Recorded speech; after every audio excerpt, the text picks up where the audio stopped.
नमस्कार, एस्ट्रो तक में आपका बहुत बहुत स्वागत है। आइए आज आपको जो है जानकारी देते हैं जो एकादशियों में प्रधान एकादशी है, जिसको कहते हैं निर्जला एकादशी, भीमसेन एकादशी, इन नामों से जिनको जाना जाता है। तो यह एकादशी भगवान विष्णु के विशेष ऊपर जो है निर्भर है, या ये कहें कि भगवान विष्णु की विशेष उपासना इस एकादशी में होती है। तो सबसे पहले भगवान विष्णु का ध्यान करते हैं और उसके बाद आपको मैं एकादशी व्रत का महत्व बताऊंगा। शांताकारं भुजगशयनं पद्मनाभं सुरेशं विश्वाधारं गगनसदृशं मेघवर्णं शुभांगं लक्ष्मीः कान्तं कमलनयनं योगिभिर्ध्यानगम्यं वन्दे विष्णुं भवभयहरं सर्वलोकैकनाथं शशंखचक्रं शकरीतकुण्डलं शपीतवस्त्रं सरसीरुहेक्षणं सहारवक्षस्थलकौस्तुभश्रियं नमामि विष्णुं शिरसा चतुर्भुजम्। अर्थात नमामि विष्णुं शिरसा चतुर्भुजम, चतुर्भुज वाले भगवान विष्णु को नमन करते हुए आपको भीमसेन एकादशी की विशेषता बताएं। देखिए, भीमसेन एकादशी अपने आप में विशिष्ट है। वर्ष भर में कुल आपकी 24 एकादशी आती हैं, लेकिन इन सभी में जो ज्येष्ठ शुक्ल पक्ष की एकादशी है, जिसको कहते हैं निर्जला एकादशी, इस एकादशी का अपना विशेष महत्व है। महत्व क्यों है? क्योंकि ये साल में आपकी एक बार आती है। और निर्जला एकादशी को कहते क्या हैं? देखिए, निर्जला एकादशी को कहते हैं निर्जला, मतलब जिसमें आप जो है जल तक पान ना करें, जल तक को आप जो है त्याग कर दें, उसको निर्जला कहते हैं।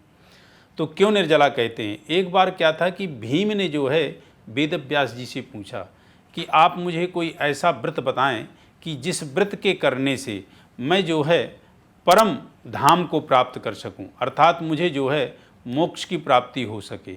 तो उनने कहा कि व्रत यदि आपको मोक्ष की प्राप्ति चाहिए है तो उसके लिए भीमसेन एकादशी का आप व्रत रखें, निर्जला एकादशी का व्रत रखें। तो निर्जला एकादशी है क्या? अर्थात जिसको कहते हैं कि जिस एकादशी में आप जल तक का पान ना करें, उसको निर्जला एकादशी कहते हैं।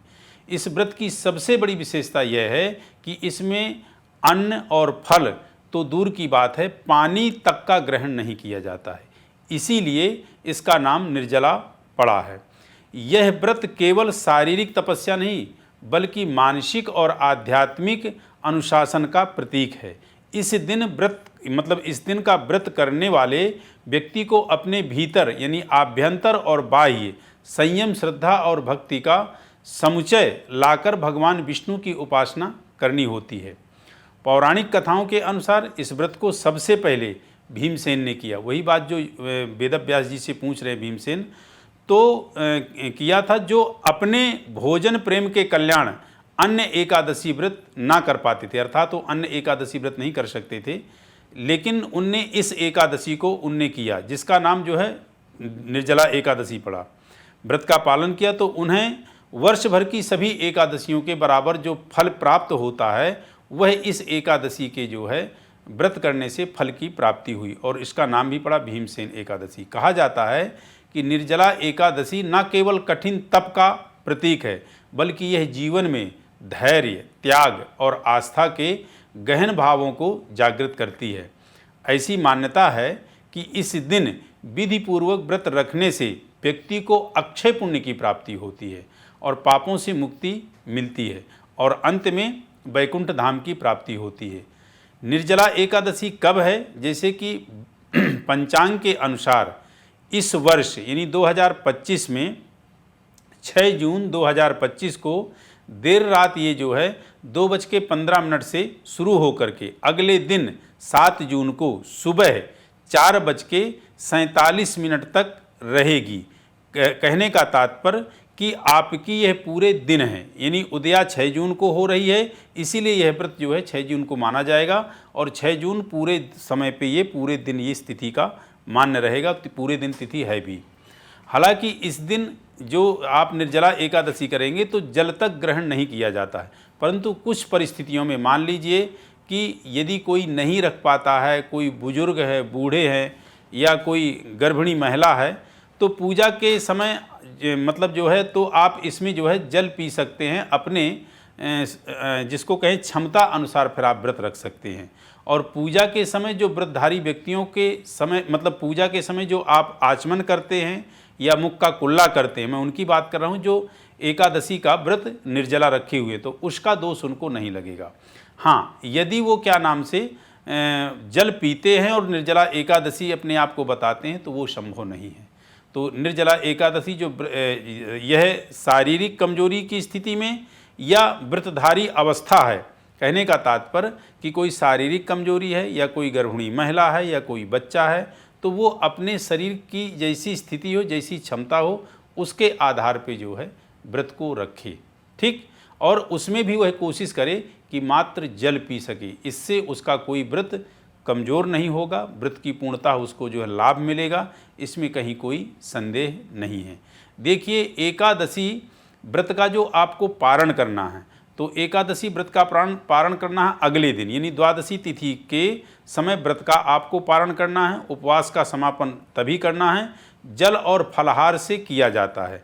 जल ग्रहण करने का सही समय यदि बहुत आवश्यक हो तो जल सूर्यास्त के बाद पी लें, और यदि नहीं है तो आप पूरी धैर्यता के साथ जो है इसको रखें, फिर अगले दिन द्वादशी को इस व्रत का जो है पारण करें। निर्जला एकादशी का आध्यात्मिक महत्व, इसी एकादशी को भीमसेन एकादशी या पांडव एकादशी भी कहा जाता है। मान्यता है कि पांडवों में सबसे बलशाली भीमसेन ने इस कठिन व्रत को रखा था और उन्हें वैकुंठ की प्राप्ति हुई थी। यह व्रत केवल संयम का अभ्यास कराता है, ये व्रत केवल संयम का अभ्यास नहीं कराता, बल्कि यह व्रत आपको हर तरह से बलिष्ठ करता है, हर तरह से आपको बल प्रदान करता है, क्योंकि इस व्रत के करने से आप बाह्य और आभ्यंतर से पूरी तरह से शुद्ध हो जाते हैं। एकादशी अपने आप में विशिष्ट व्रत है और भगवान श्री कृष्ण ने कहा भी है। क्या कहा है भगवान श्री कृष्ण ने यह कहा है कि व्रतों में मैं व्रत एकादशी। जब उनने बताया, उनने जब अर्जुन को जो है तो उपदेश दिया और विराट रूप अपना दिखाया, तो उसमें बताते हैं कि मैं नदियों में गंगा हूँ, तारों में चंद्रमा हूँ, दिनों में बृहस्पतिवार दिन हूँ, वृक्षों में पीपल हूँ, उसी प्रकार व्रतों में मैं व्रतराज एकादशी व्रत हूँ। क्योंकि एकादशी व्रत अपने आप में जो है मोक्ष को प्रदान करने वाली है और इसमें कहीं कोई संदेह नहीं है कि व्यक्ति को यदि मोक्ष की प्राप्ति करनी है तो इस एकादशी का व्रत जो है अवश्य रखे। यहाँ तक कि अधिक मास की एकादशियों का भी यही कारण है कि इसे साल की सबसे पुण्यदायक एकादशी माना जाता है। निर्जला एकादशी व्रत का मूल उद्देश्य इंद्रियों पर संयम और ईश्वर के प्रति पूर्ण समर्पण है। जो व्यक्ति साल भर की एकादशियां नहीं कर पाते, वे सिर्फ इस एक निर्जला एकादशी करके पूरा पुण्य अर्जित कर सकते हैं। इसीलिए इसको महा एकादशी भी कहा जाता है। और एक चीज़ आपको हम बता दें कि अब इसमें आप दान क्या करें।